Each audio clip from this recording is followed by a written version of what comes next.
Hey, what's up guys? Welcome back once again। लाखों पेड़ों से घिरा हुआ जंगल और इसके बीच धीमे कदमों में चलती हुई लड़की को हम देखते हैं। उसके शरीर का कोई ऐसा अंग नहीं है जिस पर चोट के निशान ना हो। चेहरे पर एक डर है, जैसे मानो अभी तक उसके पीछे उसकी मौत आ रही हो। ये डर उसे इतना ज्यादा सता रहा है कि उसे अपने कपड़ों में ही पेशाब कर दिया। छुप छुपाते वो जब कुछ दूर पर आई तो उसके पीछे एक बच्चे की रोने की आवाज आई। ये सुनकर उसके दिल की धड़कन रुक गई। हो सकता है ये राहत की नहीं बल्कि मौत की आवाज। जब वो एक पत्थर के पीछे जाकर छुप गई तो उसी समय उसे अपने फोन की रिंग सुनाई दी। शायद उसका फोन वहीं कहीं आसपास हो। इसी उम्मीद में वो उस जगह से बाहर आई और उसे ढूंढना शुरू कर दिया। यहाँ किस्मत अच्छी थी, उसे वो कुछ ही देर में मिल भी गया। फौरन अपनी वो पुरानी जगह पर आई और डैड को कॉल लगा के उन्हें सब कुछ बताना शुरू कर दिया। उसने सब कुछ बता दिया लेकिन वहां से कुछ जवाब नहीं आया। हालांकि उसने कई बार उन्हें हेलो हेलो कहकर पुकारा लेकिन सब कुछ खामोश हो गया। उस जंगल में मानो उसी पर लड़की के चेहरे पर मौत साफ नजर आने लगी। उसने अपनी मौत देख ली थी। वो उसके सामने हाथ जोड़ती है, गिड़गिड़ाती है, पर मौत किसी के लिए कहाँ रुकती है। दूसरे शरण हमने उस लड़की को जमीन गिरा हुआ देखा। किसी ने उसका पूरा गला रौंद दिया। 2 महीने के बाद एक परिवार को हम दोबारा देखते हैं। सब कुछ काफी खुशमिजाज था। जो कुछ भी हमें कुछ देर पहले देखा उसे एकदम उल्टा। यहाँ कार में 4 दोस्त थे जिन्हें एक लड़का और 3 लड़कियां थी। दरअसल ये तीनों ही लड़कियां बचपन की दोस्त हैं और अभी यहाँ पर बैचलर पार्टी को एंजॉय करने के लिए आई है। रोई उनके साथ नहीं रुकेगा क्योंकि वो इन्हें यहाँ पर छोड़कर चला जाएगा ताकि ये अच्छे से अपनी छुट्टियां मना सके। एक अच्छे सफर को एंजॉय करने के बाद ये लोग अपने विला तक पहुंच जाते हैं जिसे एंड्रिया ने बुक किया था ताकि वो अपनी शादी से पहले यहाँ कुछ समय अपने दोस्तों के साथ बिता सके। लेकिन जब ये लोग गेट पर पहुंचे तो वहाँ एक शख्स हाथ में बंदूक लिए था। उसका हुलिया देख सभी को थोड़ा डर लगा। लेकिन एंड्रयू बाहर आई, उससे पूछा कि आखिर वो यहाँ क्यों बैठा है, उसके पास ये बंदूक क्यों है। तो उस शख्स ने खड़े होकर जवाब दिया, मैं यहाँ का केयर टेकर हूँ। दरअसल ये विला जंगलों के बीच में बना हुआ है और इसीलिए मुझे खुद की और गेस्ट की सेफ्टी के लिए बंदूक अपने साथ रखनी पड़ती है। बाकी ऐसी कोई डरने की बात नहीं, आप लोग यहाँ अच्छे से एंजॉय कर सकते हो। ये कहकर वो उन्हें वॉकी टॉकी भी देता है ताकि अगर कोई परेशानी हो तो ये जरूरत पड़ने पर उसे इस्तेमाल कर सके। अब सभी उस विला के अंदर जाते हैं पर विकी अंदर जाने के बजाय वहां पर सेल्फीज लेने लगता है ताकि अपने इंस्टा फॉलोअर बढ़ा सके। वो यहाँ पर चिल करने आई है और ये विला उसके अंकल का। खैर सोशल मीडिया की दुनिया में ये झूठी बातें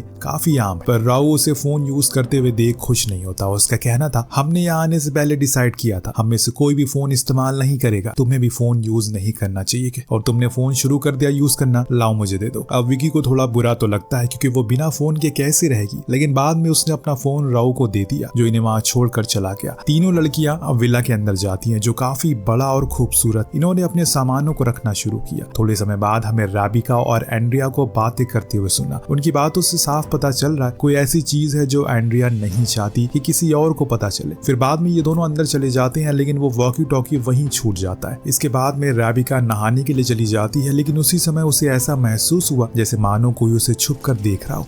इसीलिए वो बाहर लॉन में आ गई, इधर उधर देखने लगी लेकिन वहाँ कोई तो नहीं था। इतने में विकी वहाँ आ जाती है जिसने उसे बताया कि मुझे ऐसा लगा कि मुझे कोई देख रहा हो। उसने जवाब में कहा कि वही खड़ूस बुढ़ा होगा, देखने दो, अब कितने दिन बचे हैं उस बेचारे के पास में और ये दोनों किस करते हैं। इससे हमें पता चलता है कि ये दोनों एक कपल है लेकिन अभी कुछ ऐसी कोई इन्फॉर्मेशन नहीं है। शायद आगे जाकर हमें और कुछ जानने को मिले। इस दौरान वो शख्स इन दोनों को एक फोटो क्लिक कर लेता है और ले जाकर बोर्ड पर चिपका देता है नाम के साथ। लेकिन गौर करने वाली बात ये थी कि इनकी फोटो के साइड में एंड्रिया की तस्वीर वहां पे चिपकी हुई थी। अब तीनों दोस्त दिन भर खूब मस्ती करते हैं। फिर रात में शुरू होता है अनकही कहानियों का सिलसिला जो कभी न कभी किसी न किसी ने जरूर सुनी होगी अपनी लाइफ में। विकी कुछ फोटोज दिखाते हुए बताती है ये तस्वीर आज की नहीं बल्कि 55 साल पहले इक्विनिक्स किलर की है और इसे टाउन के लोग इतना ज्यादा डरते थे उन्होंने अपने पूरे घर को जला दिए थे ताकि इस किलर को ऐसा लगे कि यहाँ कोई नहीं रहता है। लेकिन वो बहुत ही ज्यादा चालाक था, उसे पता था ये कोई साजिश है। जब तक वो पूरे गाँव वालों को मार नहीं लेता था तब तक वो चैन से नहीं बैठता था और उसके पास एक खास किस्म का हथियार था जो उसे एक डीमन ने दिया था। दरअसल बात कुछ इस तरह की है, वो शख्स पहले एक अच्छा आदमी हुआ करता था लेकिन उसकी माँ उस पे बहुत ही ज्यादा जुल्म किया करती थी। इससे तंग आकर वो एक दिन ज्योतिषी के पास गया और कहा कि वो अपनी माँ के ऊपर काला जादू करना चाहता है। अब विकी के पास उस ज्योतिषी की तस्वीर भी होती है जो उसने इंटरनेट से निकाली थी। तो अब जब वो शख्स उस ज्योतिषी के पास गया तो उसने कहा कि ठीक है लेकिन इसके लिए उसे एक खतरनाक डीमन को बुलाना पड़ेगा जो आकर उसे शक्तियां देगा। देगा, लेकिन ध्यान रहे जिस घेरे में अभी तुम खड़े हो वो टूटना नहीं चाहिए, वरना चीजें बिगड़ जाएंगी। पर दोस्तों जब वो डीमन आया तो उसने किलर के माइंड को अपने वश में कर लिया और धीरे से उसके माइंड को कंट्रोल करके उसने ज्योतिषी का खून करवा दिया। और इसके बाद वो उसे एक वरदान देता है, मैं तुम्हें अमर बनाता हूँ, लेकिन बदले में तुम्हें हर साल 3 लोगों की कुर्बानी देनी होगी, वरना तुम्हारे साथ बहुत बुरा होगा। तब से लेकर आज तक वो कहानी ऐसी ही चलती आ रही है,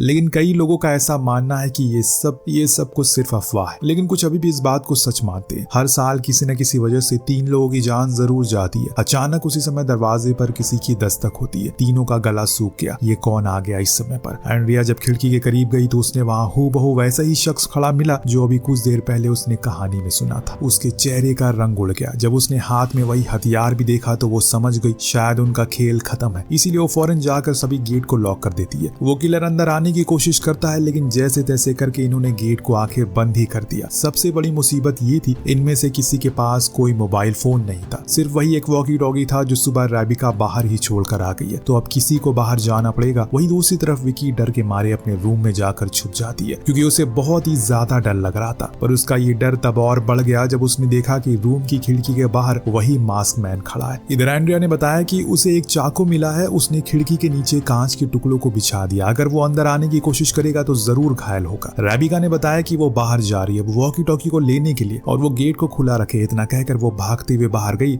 और फौरन लेकर उसे अंदर आ गई। फिर एंड्रिया बाहर जाकर उस केयरटेकर को मैसेज कर देती है, मैसेज दे देती है कि कोई मास्क मैन है जो उनके पीछे पड़ गया, उसके पास एक हथियार भी है, वो जल्दी से यहाँ पर आ जा। केयरटेकर एंथनी बंदूक उठाकर निकल गया। लेकिन दोस्तों जब एंड्रिया वापस विला में आई तो वहाँ कोई नहीं था। उसकी दोनों दोस्त का कुछ अता पता नहीं था। अचानक न जाने वो दोनों कहाँ चली गई। अब वो उन्हें पूरे विला में ढूंढना शुरू करती, लेकिन कहीं भी उनका कोई अता पता नहीं था। ऊपर से जब विकी एक रूम में गई तो वहाँ खिड़की भी खुली थी, जो देखकर वो दंग रह गई, कहीं वो उसे लेकर चला तो नहीं गया। और इस कश्मकश में वो इधर उधर चली रही थी, तभी उसे किसी की आहट महसूस हुई, जैसे कोई उसके पीछे हो। ये वही मास्क मैन था जो उस पर हमला करने वाला था। उससे पहले एंड्रिया ने उसे गले पर चाकू घुसाकर उसकी कहानी समाप्त कर दी। लेकिन दोस्तों असली ट्विस्ट तो अब आता है। उसी समय अचानक गेट खुला। राओ, विकी और रेबिका तीनों अंदर खुशी से घुसते हैं और राओ तो शैंपेन उड़ाते हुए कहता है। जब उन्होंने अंदर का मंजर देखा तो उनकी रूह कांप गई। दरअसल जिस शख्स को एंड्रिया ने मारा था वो विकी का बॉयफ्रेंड था और ये सब सिर्फ एक प्रैंक था, ताकि इस वेकेशन को थोड़ा थ्रिलिंग बना सके। लेकिन ये ऐसा मोड़ ले लेगा किसी को पता नहीं था। जितने भी सब खड़े थे सब एक दूसरे की आंखों में देख रहे थे। एंड्रिया की भला इसमें क्या गलती थी? उसे तो कुछ पता ही नहीं था। उसने तो खुद की जान बचाने के लिए ये सब किया। लेकिन अब तो इन्हें कुछ करना होगा, वरना अगर एंथनी को पता चला तो वो पुलिस को बुला लेगा। अगर पुलिस आई तो हम सभी को पकड़ लेगी। हो सकता है कि सबसे पहले मुझे पकड़े, क्योंकि मैंने आखिरी बार जॉन से बात की थी। अब एंड्रिया उसकी बात मान जाती है और लाश को छुपाने की जगह ढूंढने लगता है। पर वो ये भूल गया था कि एंथनी वहां आ गया। उसने खिड़की से खड़े होकर इनकी सारी बातें सुन ली। पर यही नहीं, वो तो कुछ और ऐसा कर देता है जिससे किसी की उम्मीद नहीं थी। उसने एंड्रिया को शूट कर दिया, जिससे उसकी वही मौत हो गई। और इस चीज को देखकर सभी के चेहरे पर 12 बज जाते हैं, क्योंकि चीजें अब बद से बदतर होने लगी है। विकी तो वहां से भागकर जंगल में चली गई। एंथनी उसे भी शूट करने की फिराक में था। उसे 2 बारी गोली चलाई, लेकिन दोनों ही बारी निशाना चूक गया, जिससे अब वो उसके पीछे पड़ी जंगल में भाग गया। अब यहाँ रेबिका और राव दोनों ही एंड्रिया की लाश के पास बैठे रो रहे थे। राव को उम्मीद ही नहीं थी कि ऐसा कुछ हो जाएगा। रेबिका उसे चलने को बोलती है, पर वो यहाँ एंड्रिया को छोड़कर नहीं जाएगा। इतने में वहां पर एंट्री हो जाती है एक मास्क मैन की, वो भी असली वाले। उसके मास्क पे खून था और हाथ में हथौड़ा, जिसे लेकर वो इन दोनों के पास आता है इन्हें भी खत्म करने के लिए। अब रेबिका फौरन राव को वहां से चलने को बोलती है, क्योंकि धीरे धीरे करके वो उनके करीब आता जा रहा है। लेकिन सही समय पर रेबिका उसकी आंखों में धूल छोकर वहां से दूसरी तरफ चली गई, परंतु राव वहीं रह गया। वो भागते हुए जंगल के पास चला गया। जंगल से याद आया विकी अभी भी जंगल में ही भटक रही है, इधर से उधर। बस वो खुद को छुपाने के लिए सही जगह की तलाश में है, और उसे वो सही जगह मिल भी जाती है, जो कि एक था बड़ा सा पेड़। उसने फौरन अपने हाथ में पकड़ी टॉर्च को बंद किया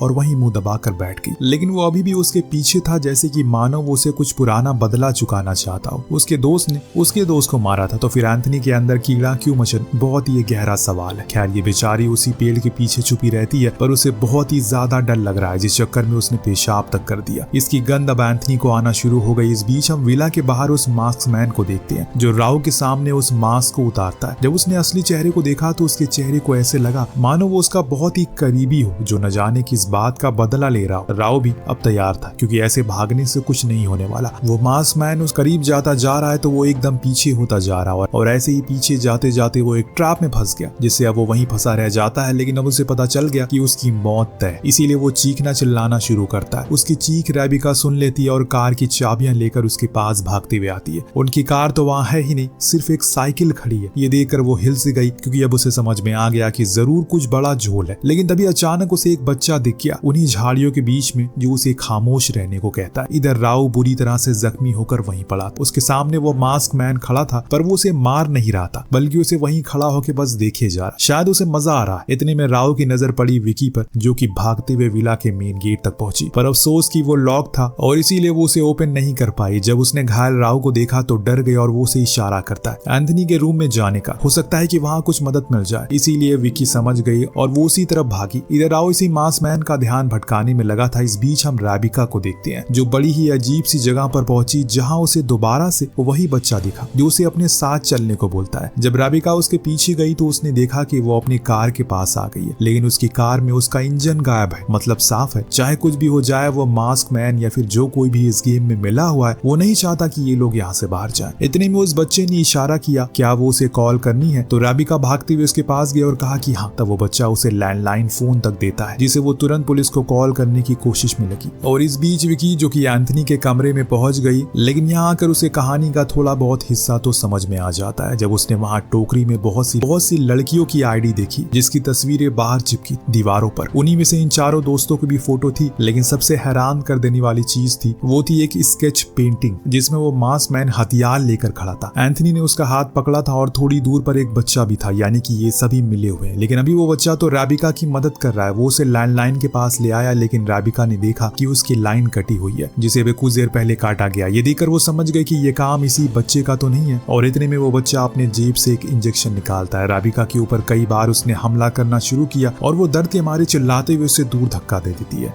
इससे वो जाकर गिर पड़ा और बेहोश हो गया। इस बीच वहाँ एंथनी आ गया, जो दोस्त को गिरा हुआ देखकर उसके पास भागते हुए आया और गुस्से में कहने लगा कि तुमने आखिर ऐसा क्यों किया। राबिका ने उसे पहले तो बड़ी गंदी गंदी गालियां दी, फिर पूछा कि आखिर वो ये सब क्यों कर रहा है, भला उन्होंने उसका क्या बिगाड़ा है। तब जाकर एंथनी का पूरा राज खुलता है। वो बताता है कि उस मास्क मैन का नाम इक्विनिक्स है और ये वही किलर है जो आज से 55 साल पहले पास के गांव में अपनी माँ के ऊपर काला जादू किया था, जिसकी कहानी हमने शुरुआत में देखी थी। और तब से लेकर आज तक हर साल किसी न किसी की बलि दी जाती है, ताकि जो डीमन उसके अंदर है वो खामोश रहे। इसीलिए अगर इस बारी किसी इंसान की बलि ना दी तो वो सब कुछ खत्म कर देगा। राबिका के पैरों के नीचे से जमीन खिसक जाती है। वो सब कुछ सच में था। कहीं ना कहीं उसे ये भी लग रहा है कि ये सब कुछ एंथनी की बनाई कहानी है, ताकि वो किसी भी तरह करके खुद के गंदे कारनामों को छुपा सके। पर एंथनी बार बार उसे एक चीज कहता है, किसी को तो मरना होगा वरना अनहोनी हो जाएगी। उसकी बात को सुनकर राबिका को इतना ज्यादा गुस्सा आया कि वो उस पर उसी फोन से कई बार हमला करके उसे पूरी तरह से खत्म कर देती है। दूसरी तरफ विकी जब वहां से जाने वाली थी, तभी उसके सामने इक्विनिक्स आ गया, जो उसे अब मारने के लिए आगे बढ़ता है। पर विकी के हाथ में बंदूक, जो अब उसे शूट करने की कोशिश करती है, लेकिन हड़बड़ी ने उसे खुद के हाथ पर शूट करवा लिया। इससे वो और बुरी तरह घायल हो गई। इस बीच वो मास्क मैन उसकी भी कहानी खत्म कर देता है और सिर्फ बचे हैं दो। राबिका एंथनी की बंदूक लेकर वहां बाहर आई, विला की तरफ बढ़ना शुरू किया ताकि अपने दोस्तों को बचा सके। उसकी नजर घायल राव पर पड़ी, जो पेड़ के सहारे से बैठा हुआ था। जब उसके पास गई तो उसने बताया कि उसका पैर फंस गया है। वो उसे फ्री करने की कोशिश में लग गई, लेकिन ये वो कर नहीं पा रही थी। तो राव ने उसे बताया कि उसे अब विकी को भी बचाना चाहिए, जो एंथनी के रूम में गई है। इतना सुनते ही राबिका ने बंदूक उठाई और उस तरफ बढ़ गई, लेकिन जब वो वहां गई तो देखा कि उसकी दोस्त की तो उसने कई टुकड़े कर दिए हैं। विकी की ऐसी हालत को देखकर वो हिल जाती है, लेकिन दुगना सदमा तो तब उसे लगता है जब उसने देखा राव भी अपनी जगह से गायब। वो फौरन विला के पास गई तो देखा कि वहां वो मास्क मैन ने उसे मार दिया है। अब सभी को अपने सामने मरता हुआ देखकर राबिका डर के मारे भागने लगती है, क्योंकि उसे यकीन हो चुका था कि वो जीत नहीं पाएगी। लेकिन आखिर में किलर ने उसे पकड़ लिया। नेक्स्ट सीन में हमने देखा कि वो सभी को एक साथ लाकर एक जगह पर रख देता है और फिर सभी के नाम की कैंडल जलाता है। एक रिचुअल की तरह वो इस चीज को परफॉर्म करता है। जब उसने राबिका के नाम की कैंडल को जलाने की कोशिश करी,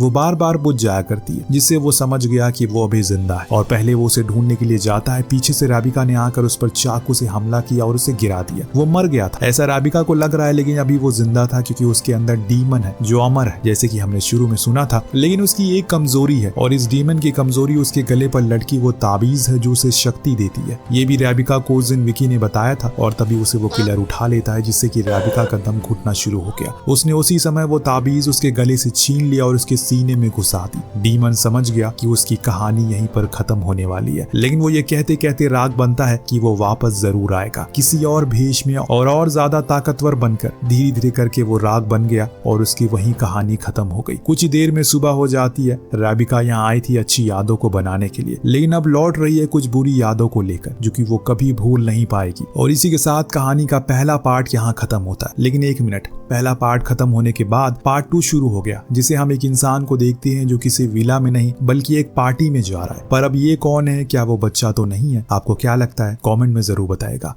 मिलते हैं अगली वीडियो में। Thank you so much watching. Peace out.